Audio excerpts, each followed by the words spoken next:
One of the reasons that more and more visitors come to Budapest is that our capital city played its own dark role in the tragic fate of many Jews during World War II and the terrible consequences of the Holocaust. Here are some questions that we'll see through during our Jewish heritage tour.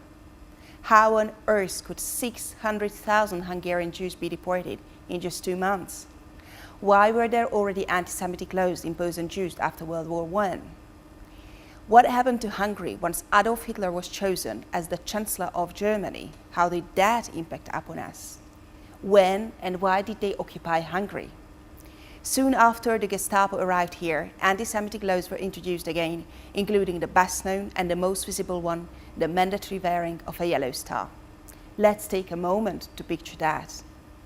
Anyone Jewish over the age of 6, so from tiny children upwards, were obliged to wear a yellow star somewhere where it was visible, either on the upper arm or on the chest. In this way, everyone could tell who was Jewish and who wasn't. Their treatment became even more severe when stores were banned from selling the 3 main sources of protein: eggs, butter, and milk to Jewish people. Already singled out, people were now denied staples of their diet. If a Catholic merchant disobeyed the rules and tried to sell any of these products to a Jewish person, he was punished as well. So no one, apart from the bravest souls, dared to take a risk. Pregnant Catholics received milk for free, but a Jewish lady who was expecting a baby was allowed just half the amount. It did not matter that possibly the life of an infant depended on it. Then Jews couldn't sit down on benches or couldn't sit in the first car of a tram. The list goes on. New anti-Semitic laws were introduced virtually every other day. Soon, Jews had to hand over their telephones and radios to the authorities. Why was this? Try to imagine the situation back then. Jews could only step outside their house for 2-3 hours each afternoon to buy food, or rather essentials, or to go to see the doctor. Apart from that, they were not allowed to show their faces in public. Given the circumstances, their only contact with the outside world was listening to the radio and speaking to friends and family on the phone. They were listening to the radio the whole day, hoping they would hear an announcement about the end of the war. Depriving Jews of all means of communication was one of the worst things that could happen to them, because with no phones or radios, they were completely isolated from the outside world. Hello there, my name is Ildi, that is I-L-D-I. It's a typical Hungarian name, so I'm afraid I can't give you an anglicized version. I was born and raised in Budapest, and I'm ready to tell you the truth about this tragic period in our history.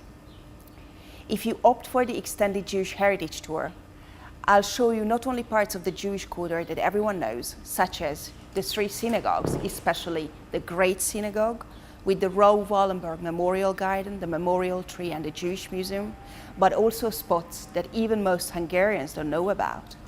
For example, hardly anyone knows that there was actually a second ghetto, the so-called international one, with protected houses. A figure who stands out as a shining light against this shameful period was Raoul Wallenberg, the Swedish diplomat. I'm sure you've already heard about him. He's also known as the Angel of Budapest. He established centers to provide food and medical care to needy people, helping to save tens of thousands of Jewish lives. He is also often credited with helping to prevent the complete destruction of the main ghetto, which housed 70,000 Jews. He told the Nazis who were planning to blow it up that he'd make sure they were brought to trial and were executed if they carried out this atrocity. After visiting the international ghetto, I'll show you the most controversial Holocaust memorial in Hungary that you may have heard about at Liberty Square, as well as what I believe is the most moving memorial in Budapest, the so-called shoes by the River Danube. There you'll see 60 pairs of shoes in bronze commemorating those Jewish people who were forced to strip naked before they were shot at close range. Their bodies fell into the Danube and were carried away by the water. We'll also go and see all the headquarters, hotels, villas and houses that the Gestapo took over. And last but not least, we'll talk about the collaboration of Hungarians without whom the Gestapo could never have deported 600,000 Hungarian Jews. So, if you wish to know everything about Jews in Hungary before and after World War II, featuring frequently overlooked details and places of interest, then opt for the extended Jewish Heritage Tour. I'll even show you photos and videos to bring this period to life. Scroll down to the calendar, check my availability, and order the tour or tours you're interested in.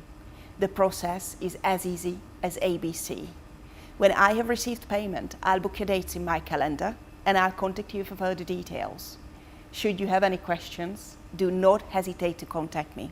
It's always best to send me a message through the contact form on my site because of the time difference and because I prefer not to answer the phone when I'm guiding my lovely tourists around Budapest.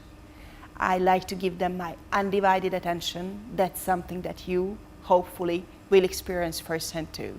So, I'll say goodbye for now, or viszontlátásra in Hungarian.